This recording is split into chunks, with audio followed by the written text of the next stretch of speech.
আজ রবিবার, কিন্তু বাড়িতে কোনো রকম রান্নাবান্না হচ্ছে না। আজ আমাদের সবার লোকনাথ বাবার পুজোতে ইনভিটেশন রয়েছে।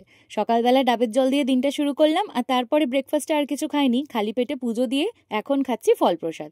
এখানে তরমুজ, আঙুর, শাকালু ছাড়াও আরেকটা বড় অমৃতি ছিল। আর লাঞ্চে বিশাল মেনু, চলো তোমাদের সাথে শেয়ার করি। প্রথমে নিয়ে নিলাম স্যালাড, রাধাবল্লভী, ছোলার ডাল আর ঝালঝাল আলুর দম। এখানে ছিল চিজ আর পনিরের একটা স্টিক্স। আর প্রথমে আমি দেখে ভাবছিলাম যে আরে পাতুরি এখানে কি করছে, তারপর খুলে দেখলাম এটা পনিরের পাতুরি। আর লাস্টে ছিল বাসন্তী পোলাও আর ধোকার ডালনা।